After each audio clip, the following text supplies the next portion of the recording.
अस्सलामुअलैकुम। Chalk and duster academy में आपका खैर मकदम है। आज हम यूजीसी नेट जेआरएफ में शामिल नावल और उसका ख़ुलासा देखेंगे। तो हमारे यूजीसी नेट जेआरएफ का जो सिलेबस है उसका यूनिट 6 है, उसमें जो है कुछ नावल शामिल हैं। तो जो नावल शामिल हैं जैसे पंडित रतन नाथ सरशार का फसाना आज़ाद है, डिप्टी नज़ीर अहमद का है तौबतुन नसूह, अब्दुल हलीम शरर का है फिरदौस बरी, मिर्ज़ा हादी रुस्वा का उमराव जान अदा, प्रेमचंद का गौदान, इस्मत चुगताई का है टेढ़ी लकीर, राजन सिंह बेदी का एक चादर मैली सी, क़ुरतुल ऐन हैदर का आग का दरिया, शौकत सिद्दीकी का है खुदा की बस्ती, अब्दुल्ला हुसैन का उदास नस्लें, इंतज़ार हुसैन का बस्ती और इलियास अहमद गदी का है फ़ायर एरिया। तो आज हम इलियास अहमद गदी का जो नावल है और ये यूजीसी नेट जेआरएफ में शामिल है इसके सिलेबस में, तो उसका ख़ुलासा पढ़ेंगे। फ़ायर एरिया का फ़ायर एरिया जो है वो 1994 में 1994 में लिखा गया ये। और इस नावल में जो एक इस्तिआरा है वो फ़ायर को यानी कि आग को एक इस्तिआरे के तौर पर इस्तेमाल किया गया है। तो नावल फ़ायर एरिया का ख़ुलासा कुछ इस तरह है। इस नावल का मरकज़ी किरदार सहदेव प्रसाद रोमानी जो सतगावा ज़िला गया का रहने वाला है। वो गांव छोड़कर निनकू के साथ सरसा कॉलेरी में काम करने के लिए जाता है। निनकू भी सरसा कॉलेरी में काम करता है, लेकिन साथ ही साथ निनकू कॉलेरी के मालिकों के लिए गांव से मज़दूरों को काम करवाने के लिए भी लेकर आता है, जिसमें उसको फ़ी आदमी 200 रुपया मिलता है। सहदेव के अलावा रहमत मियाँ और जगेश्वर दो साधा भी निनकू के साथ शहर में काम करने के लिए जाता है।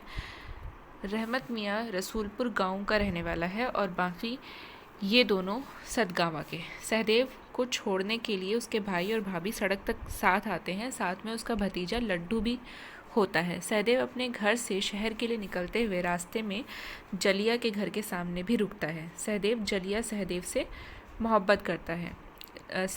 जलिया सहदेव से मोहब्बत करती है। शहर जाने से एक दिन पहले जलिया उसको मिली थी और कहा था कि हर महीने घर आना वगैरह। निनकू कॉलेरी पहुंचकर इन तीनों को काम दिला देता है और ये रोज़ाना कॉलेरी में कान के नीचे सुरंग में जाकर कोयला तोड़ते हैं और उनको ड्रम में लोड करते हैं।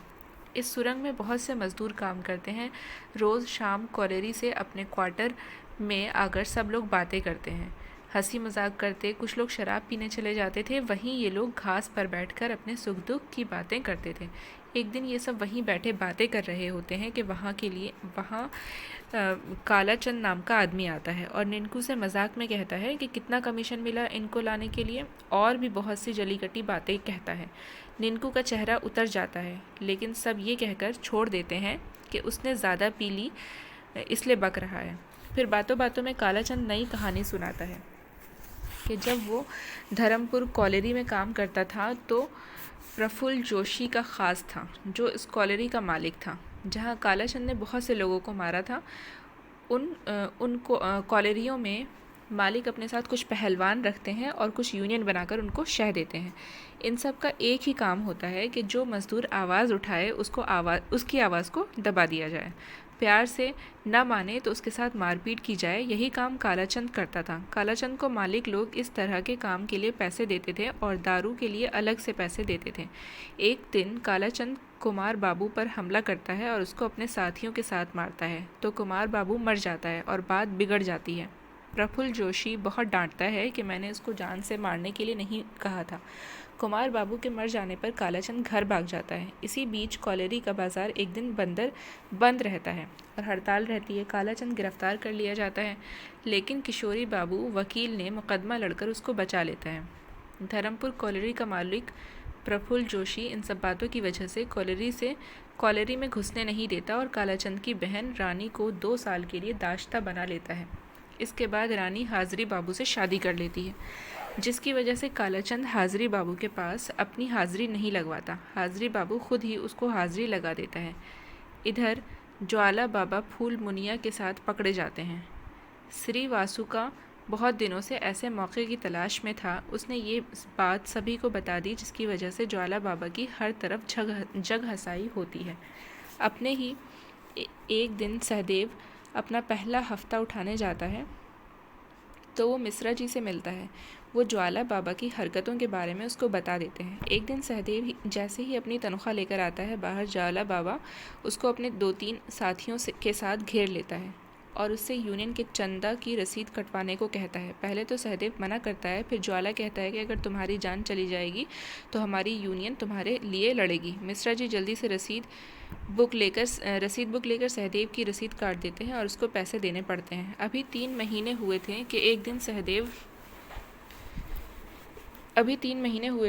सहदेव अपनी तनख्वाह लिए खिड़की पर खड़ा था कि कालाचंद आया। कालाचंद ने अपनी तनख्वाह ली और जल्दी से सहदेव के हाथ में देकर बोला, बाद में ले लूँगा। जब सहदेव बाहर आया तो देखता है कि कपिल सिंह के आदमी कालाचंद को घेरे खड़े हैं। पैसों के ऊपर झगड़ा हो रहा है और वो कालाचंद के कपड़े उतारकर तलाशी ले रहे होते हैं। सहदेव बिगड़ जाता है और पास पड़ी हुई रॉड उठा लेता है, जिससे कपिल सिंह के आदमी डर जाते हैं। तभी निनकू आकर बीच बचाव कर देता है और सहदेव से कहता है कि कपिल सिंह से माफ़ी मांग लो, इसी में भलाई है, वरना जान से जाओगे। इस झगड़े के बाद कालाचंद और सहदेव में दोस्ती हो जाती है।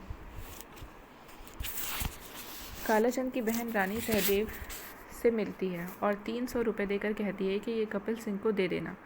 कालाचंद ने कपिल सिंह से रुपए लिए थे, इसलिए उसके साथ ही लड़ रहे थे। सहदेव अगले दिन रुपए लेकर कपिल सिंह के पास जाता है, साथ ही निनकू भी है।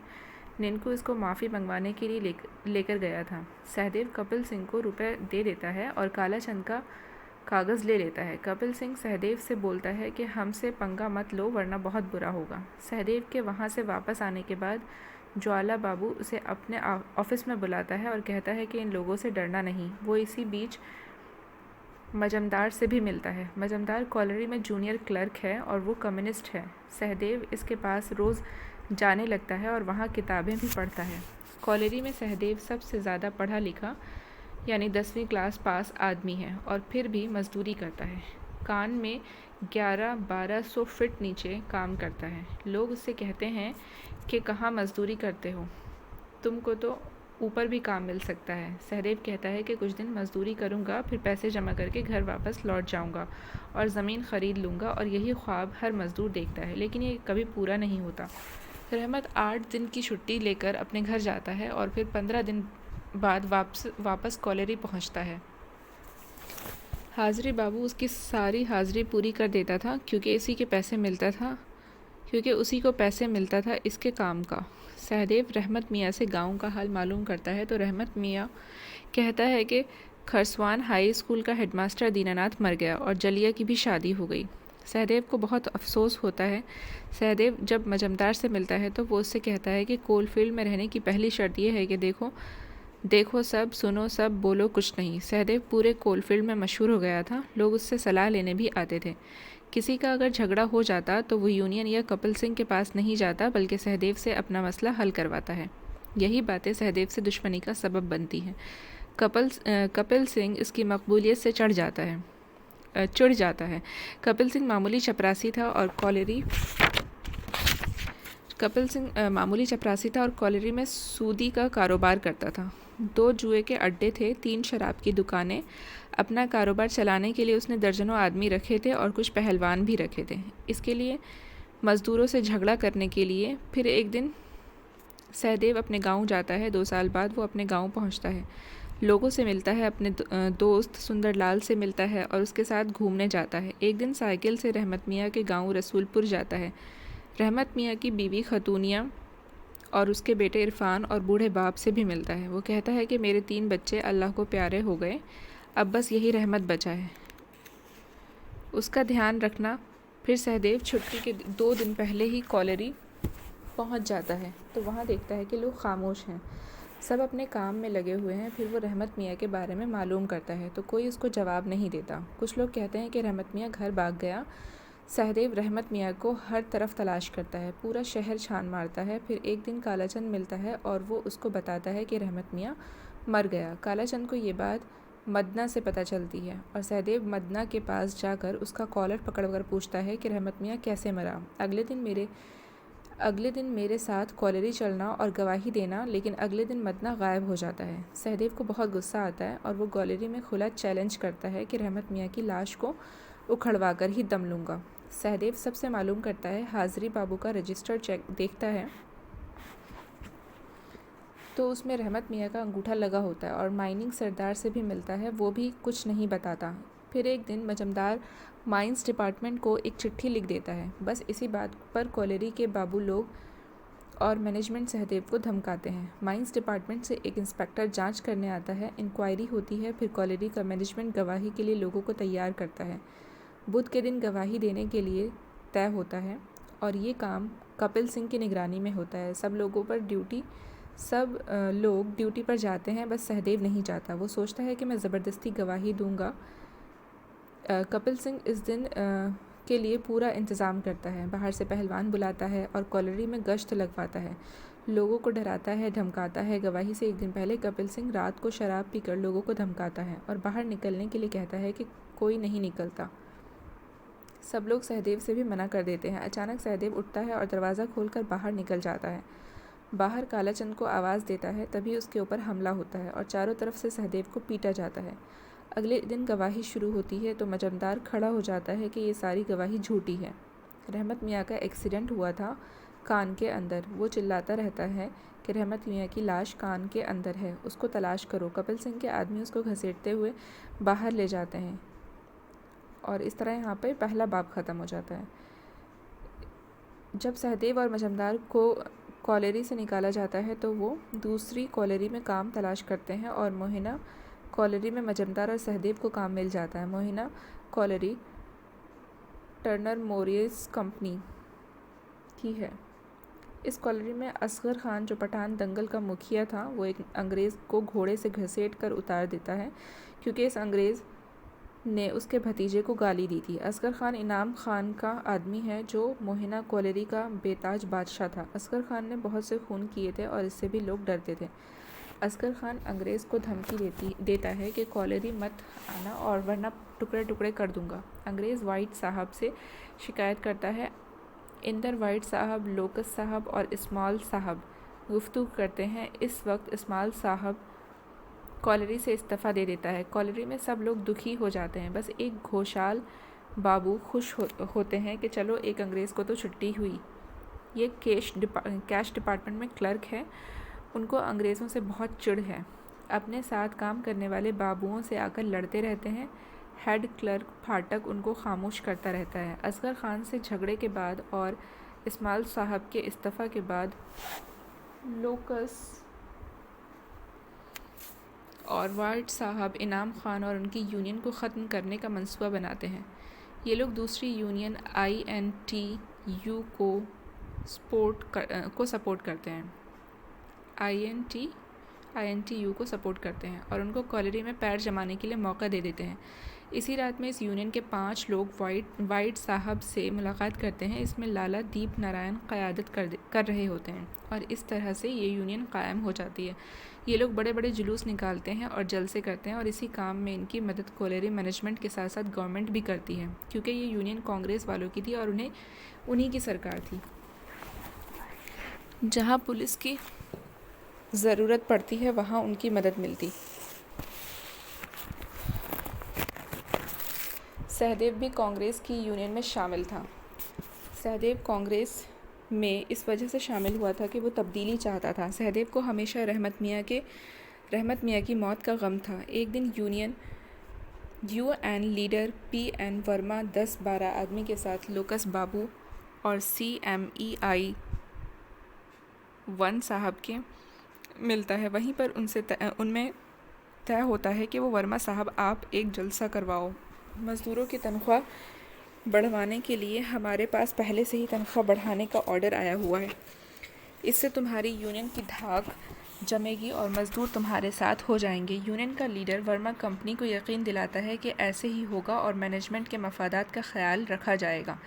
ये यूनियन एक जलसा कराती है और फिर एक दिन सब मज़दूरों की तनख्वाह बढ़ने का ऑर्डर आ जाता है। मज़दूर लोग वर्मा की बहुत तारीफ़ करते हैं और कहते हैं कि बहुत बड़ा लीडर है, एक ही जुलूस में काम करवा दिया। इधर इनाम खान की यूनियन में सब लोग हैरान हो जाते हैं कि ये काम इतनी जल्दी कैसे हो गया। इनाम खान ने बहुत कोशिश की कि मज़दूर बढ़ी हुई तनख्वाह न ले, लेकिन मज़दूर ने खुशी खुशी तनख्वाह उठा ली। फिर एक दिन दोनों यूनियन के लोगों में झगड़ा होता है, पथराव होता है। घोषाल बाबू के सामने वाले 2 दांत टूट जाते हैं। मैनेजमेंट को इन सब बातों से कोई मतलब नहीं होता। एक दिन सुबह को जब सब लोग सोकर उठते हैं तो पता चलता है कि लाला दीप नारायण का कत्ल हो गया और सारा इल्ज़ाम इनाम खान पर आता है।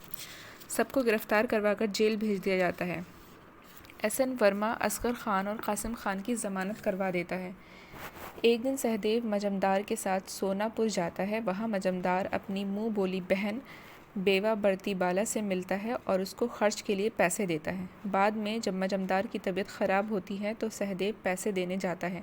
एक दिन सहदेव मजमदार की मुँह बोली बहन बढ़ती बाला से शादी कर लेता है।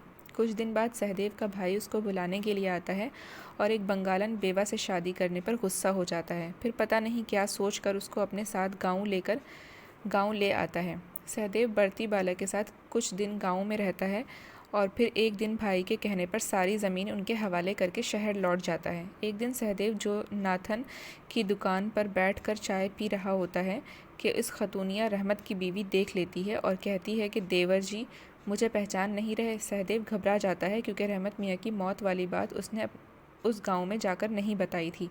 सहदेव डरता था कि इस वजह से नहीं बताया कि क्योंकि उसको रहमत मियाँ का बहुत ख्याल था। वो अक्सर उसको याद करके रो देता। खातून ये बताती है कि वो 6 बरस से यहाँ है और इरफान बड़ा हो गया है और स्कूल पढ़ने लगा है। उसके दादा मर गए। सहदेव खातूनिया को अपने घर आने के लिए कहता है। इतवार के दिन खातूनिया सहदेव के घर आती है और बातों में बताती है कि हमको मालूम हो गया था कि रहमत मियाँ की मौत हो गई थी।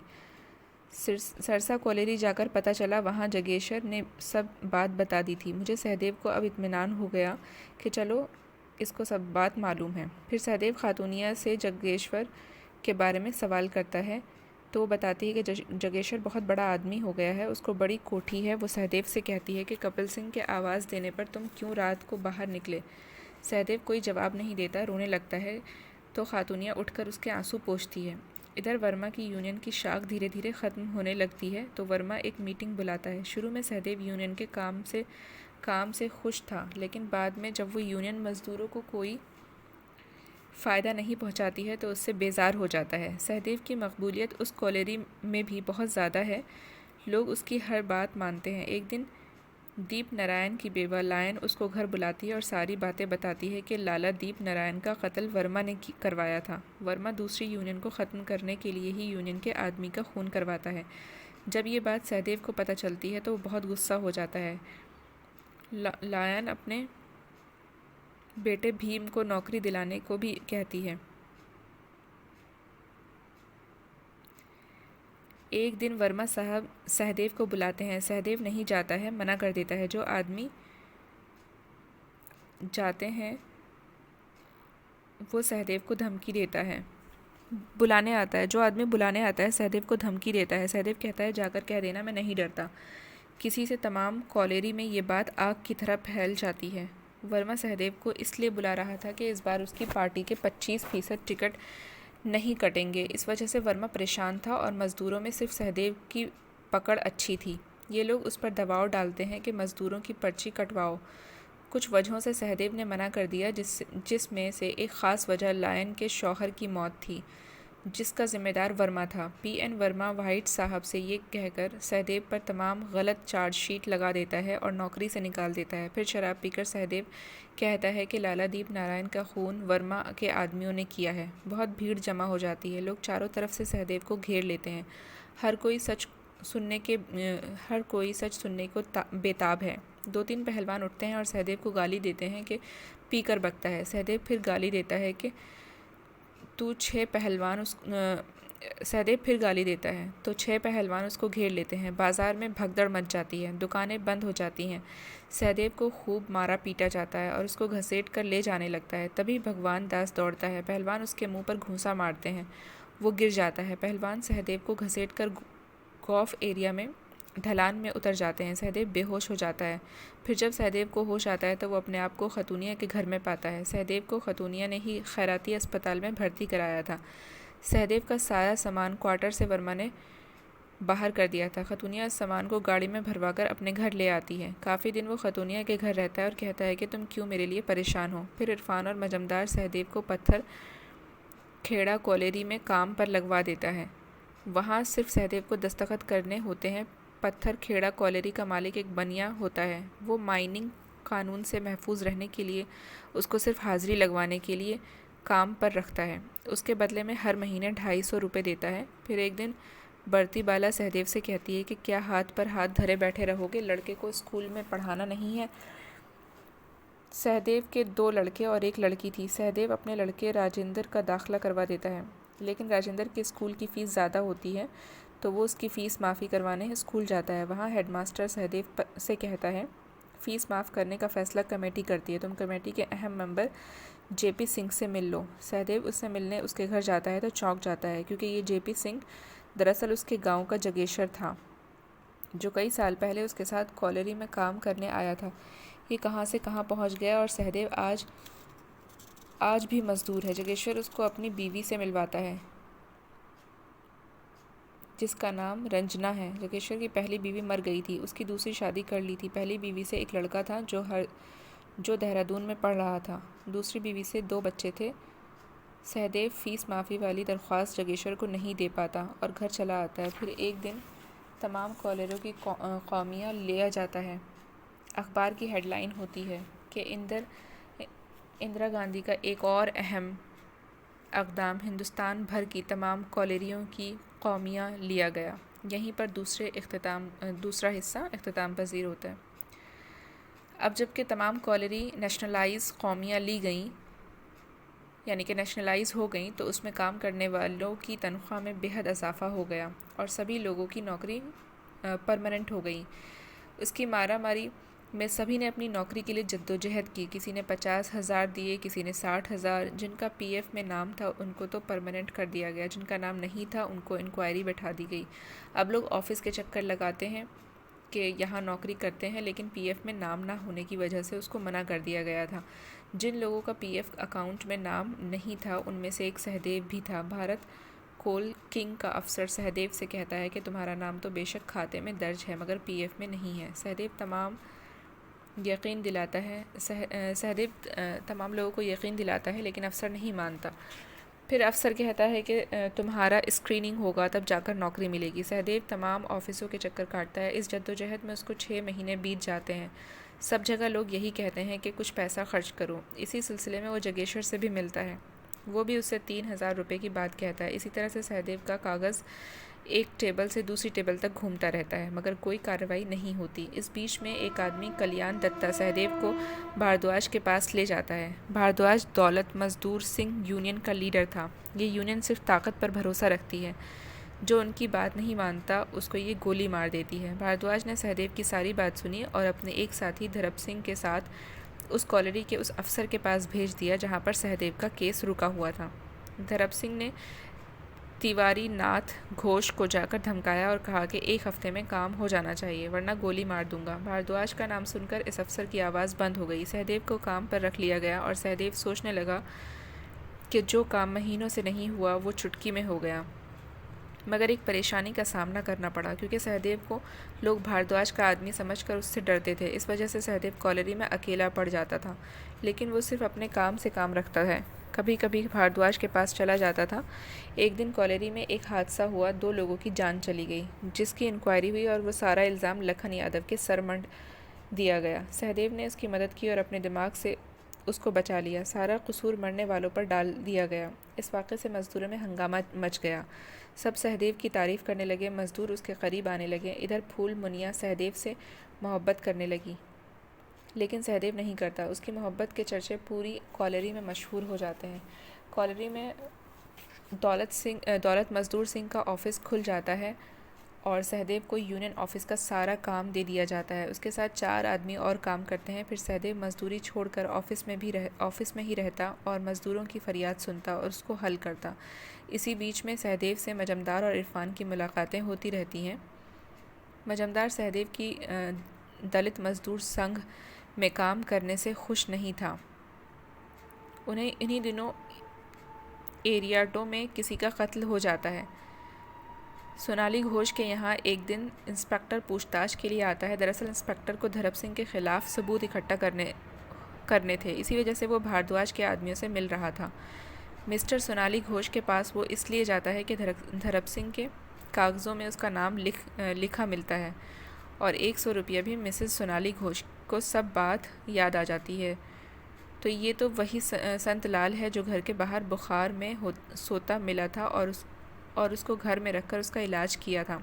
उसके पास एक पिस्तौल भी मिली थी, लेकिन एक दिन ये अचानक गायब हो जाता है और सोनाली के पर्स से 100 रुपये भी गायब हो जाते हैं। इसे समझते देर नहीं लगती कि वही है, लेकिन इंस्पेक्टर को कुछ नहीं बताती है।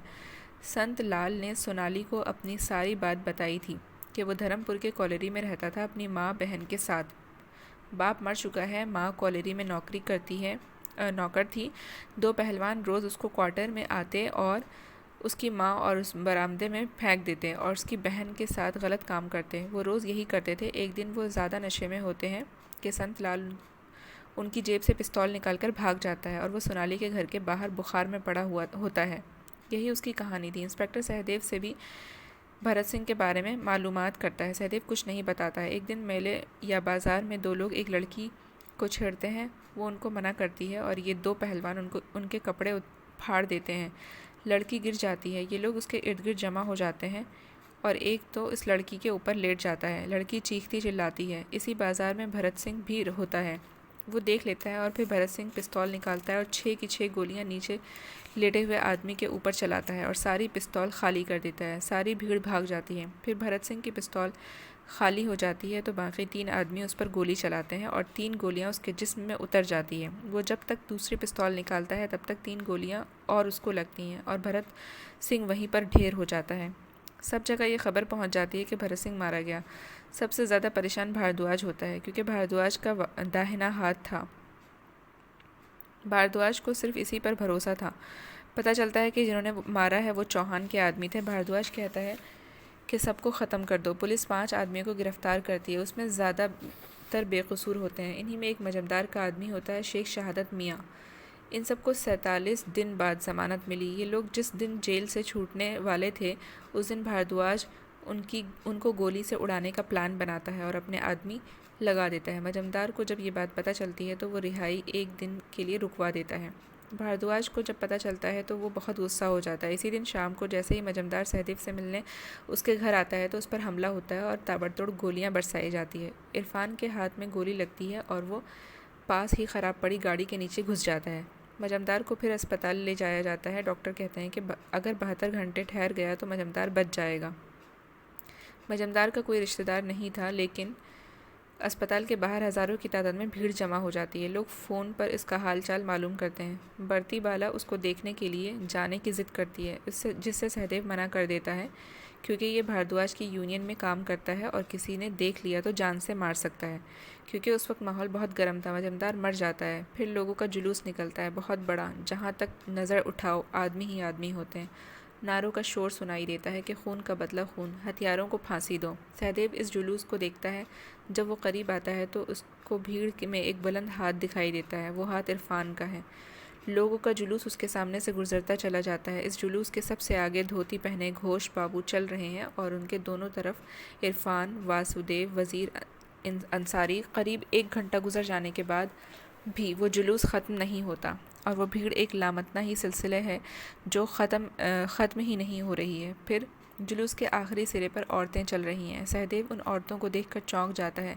सबसे पीछे खातून, जिसे लोग खतूनिया कहते हैं, वो अपना हाथ उठाकर नारा लगाती जाती है। सहदेव उसकी आंखों में एक आग देखता है और फिर सबसे आखिर में सहदेव भी जुलूस से पीछे पीछे चलने लगता है।